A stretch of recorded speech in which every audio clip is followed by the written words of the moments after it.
Hello, hello, everyone. Welcome back to the Out of Spec podcast. Hope you're doing well. Hope you're driving charged and having a good summer so far, at least if you are in the Northern Hemisphere. All right. So, on today's episode, we are talking about ChargePoint. You know ChargePoint. I know ChargePoint. They've probably charged your EV. ChargePoint is apparently, as they like to say it, eliminating EV charging confusion at the connector with their Omni Port charging solution. You can see here, I'm pulling it up. It is basically an adapter for the NACS for the Tesla connector so that anyone can charge on their network. Of course, it doesn't include CHAdeMO, but that shouldn't surprise you. Today, I am going to briefly cover the details from ChargePoint and then have a nice conversation with Rob Newton, Senior Director of Project Marketing at ChargePoint, and he's going to give us the lowdown on some questions that we have, ranging from max power output to max voltage to the safety, as well as the research and development and the real value of adding something like this to your site as a site host, to your network as ChargePoint, and to the EV charging network, public network, private network, fleet network, whatever it is generally at this point in time as the market is evolving. So let's go ahead and plug in for today's episode.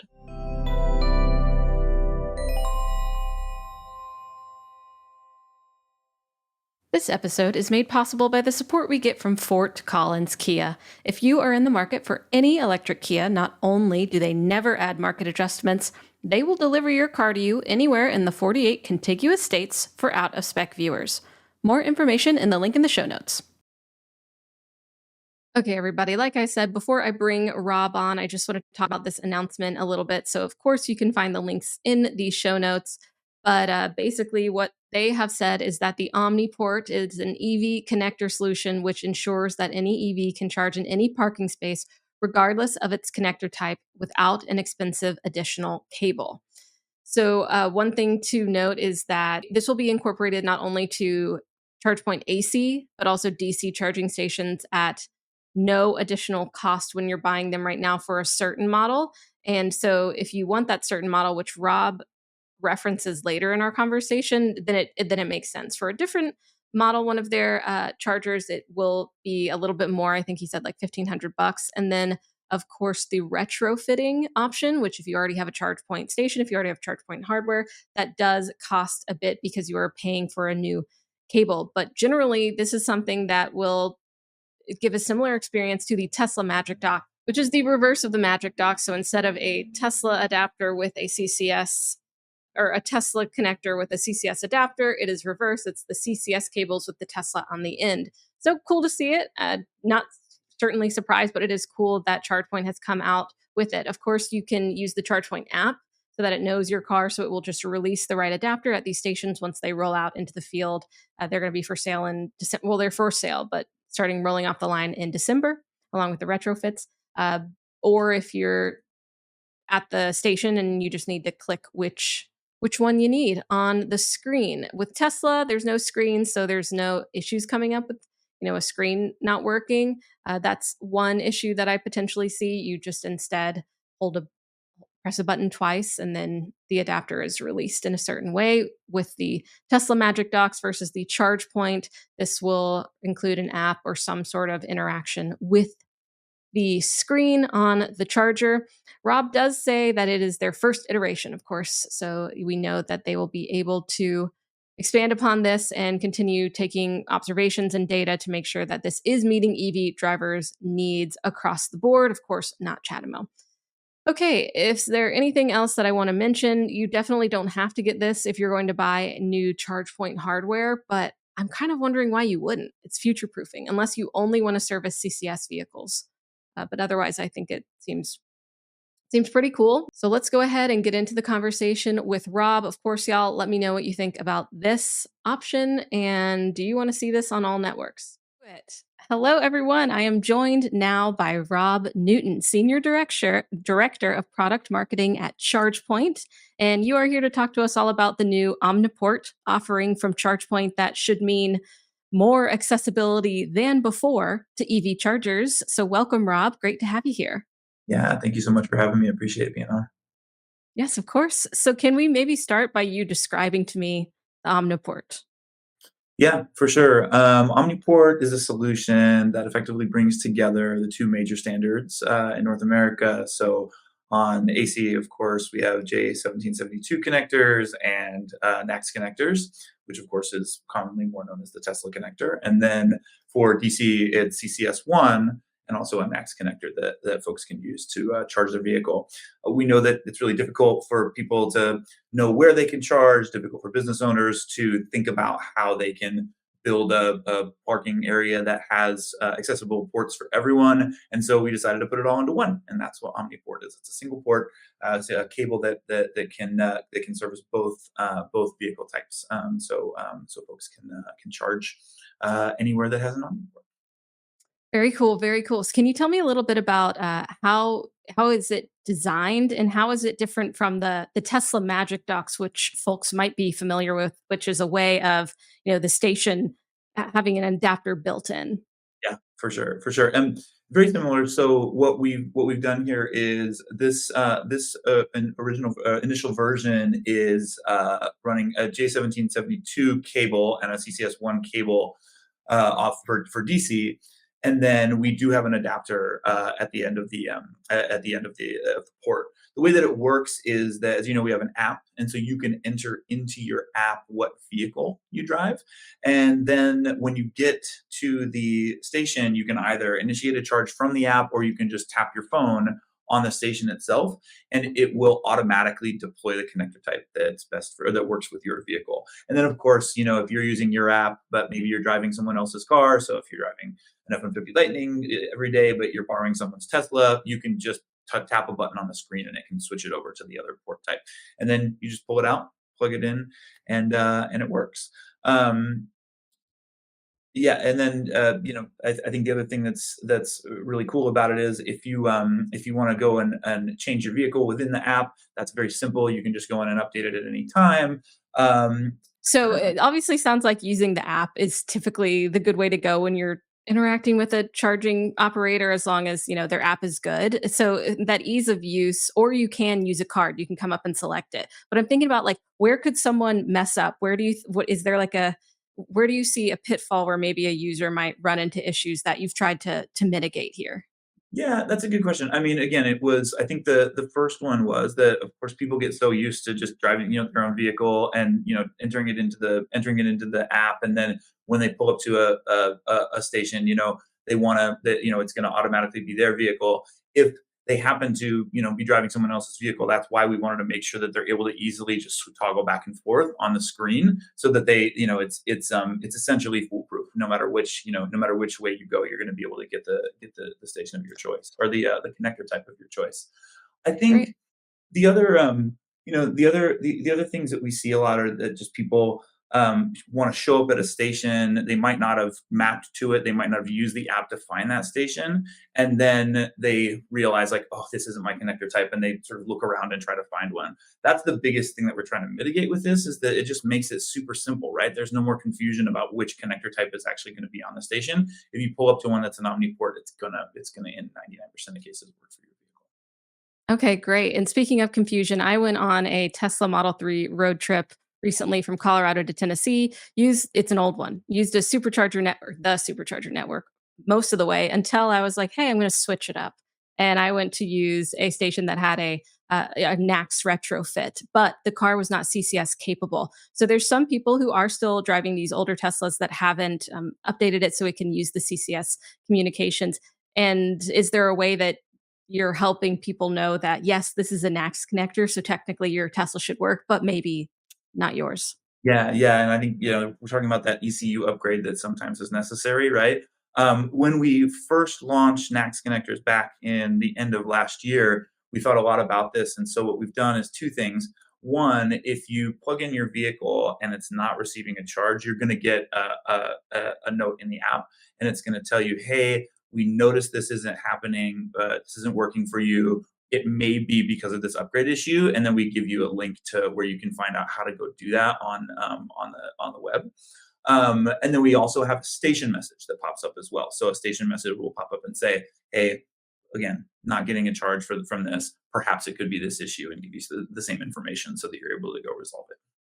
Sounds like, yeah, if someone pulls up and has that problem, great. It's also Tesla drivers like me who did not have the update need to, be sure to get that if they can so that they can use all of the all of the Yeah. infrastructure available to them. It definitely feels like one of those things that will resolve itself over time, but in the sort of nascence of this being out, and having it be provided by providers other than Tesla, it is a good time to go and check to see if that upgrade is done on your vehicle. For the R&D for this, when did it begin? Was it right after Tesla's announcement? Was it a little bit later? Did you share or collaborate or any interoperability events that benefited this design or deployment? I think the R&D began around, I wanna say a year and a half ago. And this is something that I think obviously, like, when the standard was opened up, like, that afforded us the opportunity to do so. No direct, collaboration, though, in terms of development with Tesla. Understood. And in terms of how proprietary this is, although it's technically, an adapter at the end of a CCS port, are you looking to share this out? Is it more of a this is a charge point, we built this valuable thing? Yeah, yeah. I think to be determined, right? I think we really want to see what the market for this is, right? We think, we definitely see for drivers, there's a lot of confusion for the commercial, for the companies that are wanting to put these in. We see that they struggle to figure out whether they should put, which port and or which standard in which place, right? And how many of each to have in their parking lots.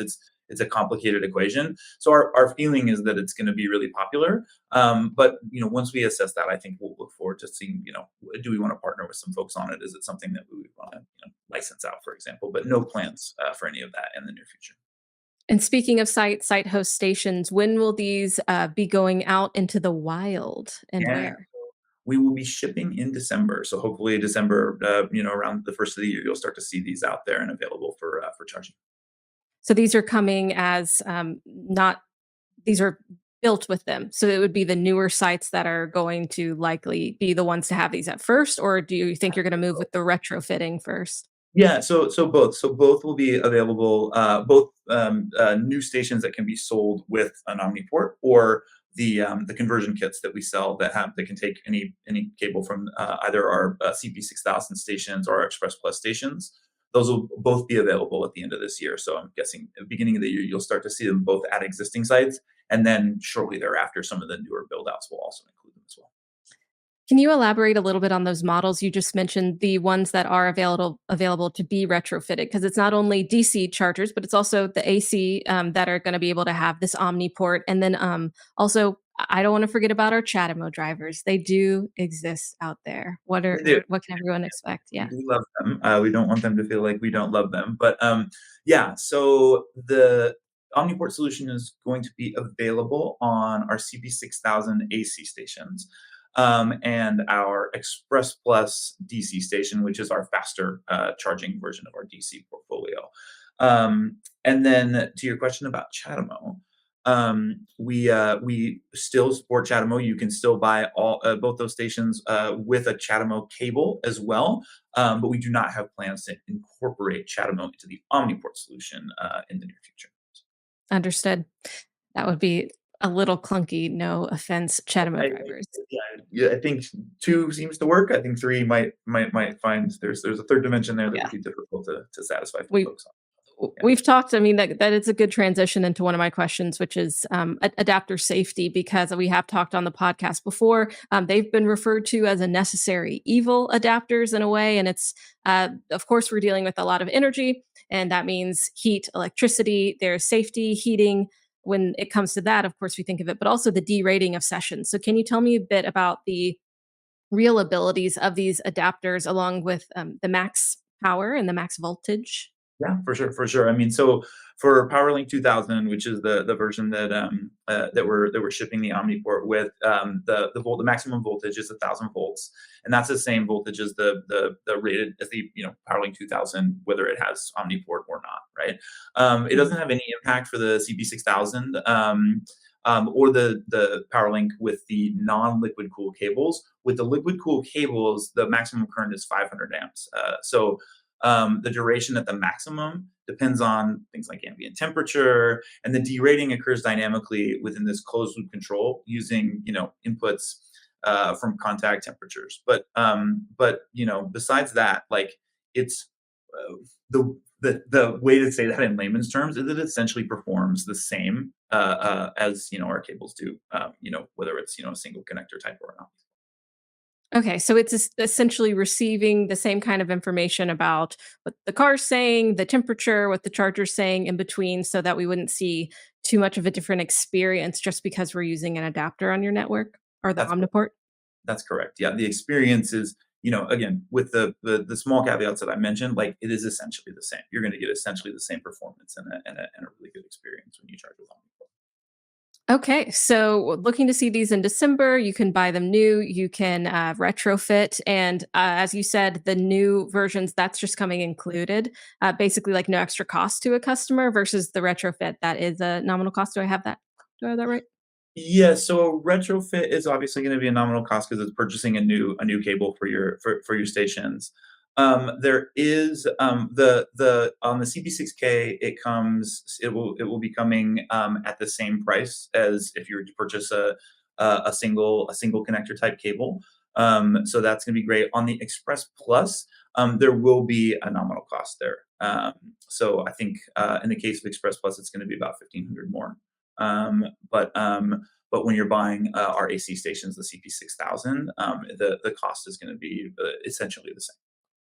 Interesting. Okay, thank you for clearing that up. Mhm. And I do want to ask you about something that we kind of mentioned before we got on the call, but like what other projects have you been on with ChargePoint and how does this one compare to the projects that you've seen and products that you've seen come up for ChargePoint in the past? It seems like this is like a solution in a transitionary time with Yeah, going to NACS or kind of going to NACS, but it's yeah, taking yeah. its time. Kind of a half step into Max, right? Mhm. No, I joined ChargePoint a year ago, and I got here right as we were in the thick of launching Max, and I think it was a great time to really step into something that was a big industry, an industry touch point, a time of shift, if you will. Certainly have been, excited about other launches that we've had, here in terms of, launching a much more accessible and usable mobile app and creating a lot of value for folks with some other solutions as well. As you know, we announced Megawatt a few months back when we were at the ACT show. So a lot of cool things there. But I think what was really special about this one was that we can see very clearly how it benefits both drivers and the businesses that are putting these in, and that there's this really interconnected need there, right? Like if you think about the businesses that want to put in EV charging, it's usually they are effectively doing it to serve their drivers, right? So while we build solutions for drivers, they also want those solutions to best serve their drivers. And so we were both solving that problem for them, and that this is going to be a better experience. People are going to utilize their ports more because they're going to be more accessible. In truth, what I think the biggest benefit, other than alleviating that confusion, is just more ports, right? Because there's going to be more places where you can charge if all of the chargers support both connector types, right? So I think that's what we're really excited about. And I think, for businesses, again, I used this a little bit earlier, but it should not be on a retail operator to be like very closely following the EV charging market to understand which OEM is going to adopt which connector standard in the next 5 years and plan out a site that's going to have chargers in the ground for a decade or more. And is that's insane to ask someone to do that. And so this is our answer to that, is to say, don't worry about that. Just install them with Omniport and you're going to be good to go. So Yeah, yeah. definitely. They should be able to hand it off to the experts to give them the right options that are for them. And while it's fun for us to learn all the tech specs and everything about EV charging and EVs, not everyone needs to do that or has to. So That's good right. Like point. we can nerd out about it, but we want to make it really simple for them. Mhm. Is there anything else that you would want us and our audience to know about the ChargePoint Omni port? Just that, if you're interested in it, it is available now for sale. So reach out to us. It's as easy as going to our website and requesting a quote. If you have a ChargePoint representative that you work with, get on the horn with them and chat with them about it. They'd be happy to give you additional details and tell you all about it. But yeah, we're just really excited about it and want to get it out there in the world to eventually let people leave those adapters at home. Not quite there yet, but at some point we'd love to see that being the Yeah, world. great. First, you got to get adapters in everyone's hands so that they can then leave them at home. That's right. That's right. Sure. That's right. That's the other challenge. But baby steps. Baby steps. Yeah, I'll be really excited to see what our audience has to think about this. So let us know in the comments. But thank you so much, Rob, for this overview. I appreciate your time and energy coming on to the Outspec podcast today. Thanks, Francie. Thanks, everyone. Like I said, let us know the questions you have for ChargePoint. Will this alleviate some of your concerns? I can't wait to try it when they come out rolling onto the networks by December. All right. See you next time. Drive safely, stay charged. Bye bye.